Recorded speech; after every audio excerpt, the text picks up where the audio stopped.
start with the truth few people realize. Your subconscious mind quietly drives almost everything you do. About 95% of your actions, perceptions, and emotional reactions happen on autopilot. We'd like to believe we're fully conscious beings making deliberate choices, but in reality, the subconscious is a hyper loyal assistant. It doesn't debate, it doesn't fact check, it simply follows whatever instructions have been repeated the most. If the loudest, most emotionally charged story in your life has been success is hard, money doesn't come to people like me, or love isn't safe, then that is the script it's running. If your manifestations have felt stuck, maybe you try visualizing, journalizing, or affirmations that just never land. It's not because you're lazy or broken.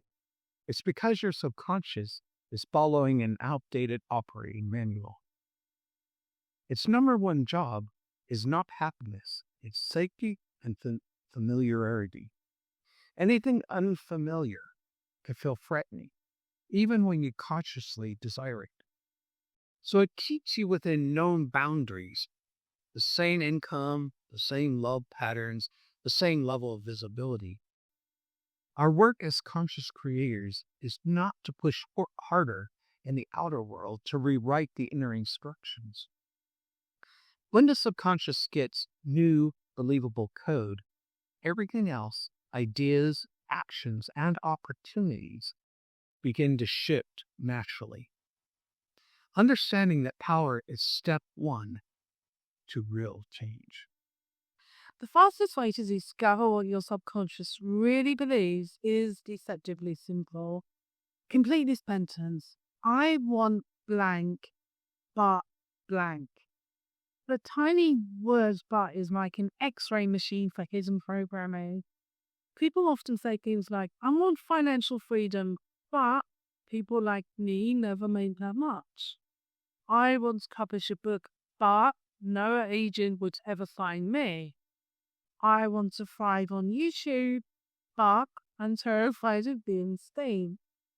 The first half is conscious desire. The second half, the fear, doubt, or limiting belief, is the instruction your subconscious is faithfully following. While that limiting belief is active, the subconscious gets busy protecting you. It might trigger procrastination so you never finish the work that will push you forward.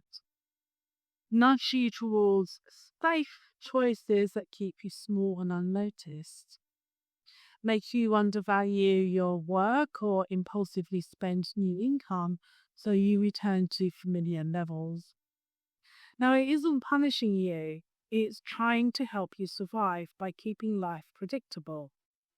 The problem is that predictable and fulfilling are rarely the same thing. Recognizing this is empowering. You're not doomed or defective.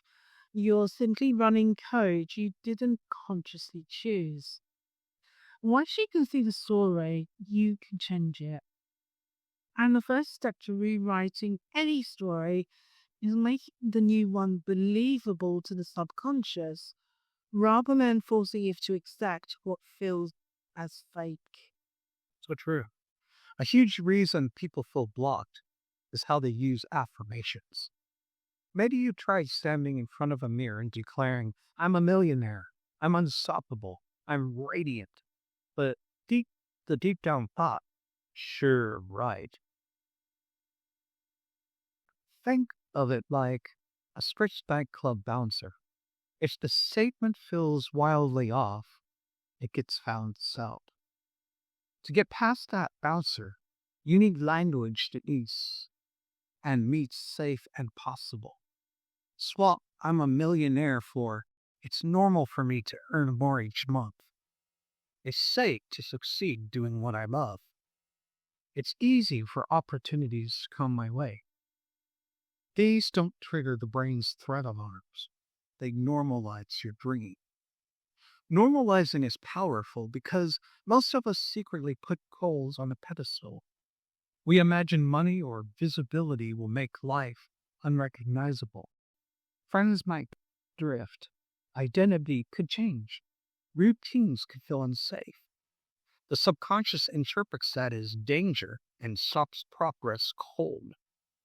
When you picture a goal as ordinary and safe, the extra income arrives and life still feels calm and familiar.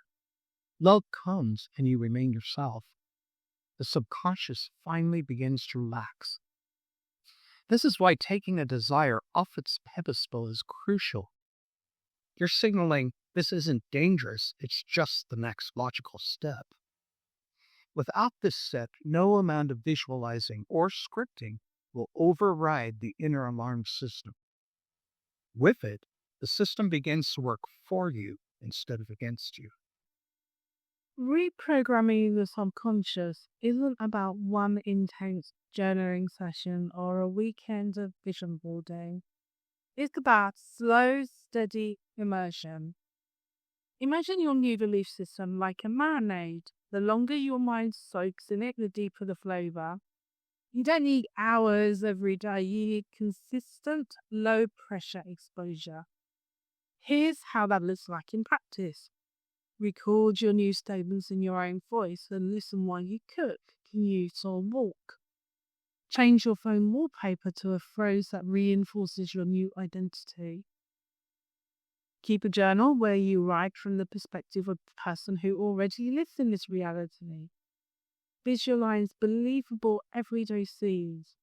Checking your bank account and calmly seeing more digits. Getting an email from the perfect collaborator. Signing a new client with ease. These subtle cues teach the subconscious that the new story is safe and normal. And then, patience. Seeds don't sprout the day after you plant them. Roots form first, unseen. Your subconscious is laying new neural pathways, adjusting safety signals, and scanning for opportunities. If you expect instant proof, you will give up before the real change happens.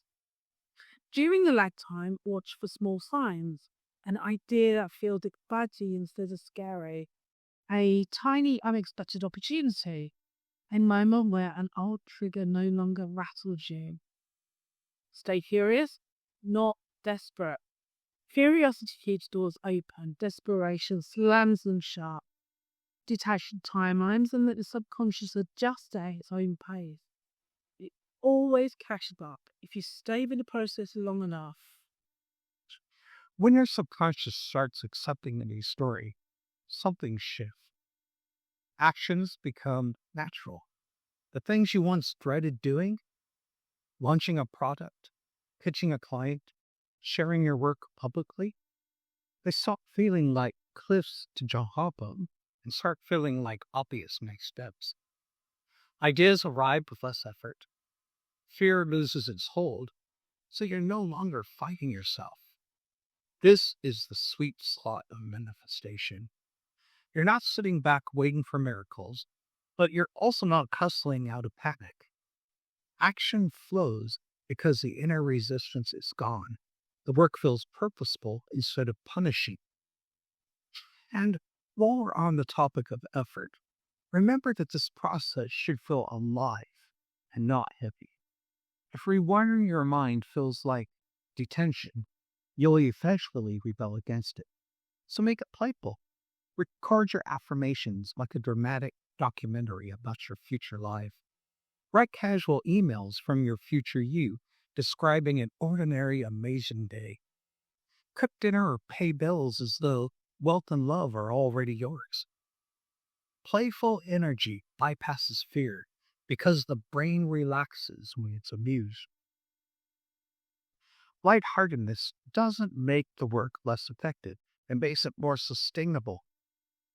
A relaxed nervous system learns faster. Joy is not frivolous, it's a fast track to deep change. So laugh at yourself a little. Enjoy the process. Your subconscious will follow. Everything we've covered leads to one essential truth. No one else will rewrite your inner story. Your childhood, society, and past experiences may have installed the original code, but updating is now your job and your opportunity. This isn't about blame at all, it's all about power. The simple framework is simple. Expose the code. Use the I want blank but blank exercise to see what's really running the show. Rewrite it faithfully. Create believable, comforting statements like, it's normal for me or it's safe for me. Immerse daily. Consistent low pressure exposure beats one off hype sessions. Be patient during the time lag. Look for small wins instead of demanding instant fireworks. Act on inspiration. Aligned action will arise naturally and feel doable. Reality creation isn't a fairy tale trick. It's the practical use of your most powerful tool, your mind. When your subconscious believes a new story, life reorganizes to match. Sometimes slowly, sometimes surprisingly fast, but always totally. Breaking your brain's old rules means taking your desires off the pedestal, normalizing them, and showing your inner system that what you want is safe. From there, action stops becoming you be sabotage and becomes momentum. So claim authorship of your own story. Decide what you want life to look like and program it in patiently, playfully, and persistently. Extraordinary becomes ordinary, and ordinary is where real miracles live. Your mind is already shaping your future. Now you know how to guide it deliberately. Start today. Keep going when it's quiet. And watch as the outer world begins to match the new narrative you choose. If what we've explored today sparks something in you, maybe a fresh idea, a moment of clarity, or simply the reminder that you are not stuck, then let this conversation keep going. Hit that like button so more people search for real change and they can find it. Subscribe if you're ready to keep learning how to rewire the inner story that changes your life. And tap the bell icon so you don't miss future deep dives into conscious creation and into the power of your own mind as well. If you know someone who's been wrestling with self-sabotage or old limiting beliefs, share this video with them. You never know. It might be the spark they need to rewrite their own story. So until next time, think differently, dream boldly, and create consciously. I'm a quiet rebel. I don't need a shout.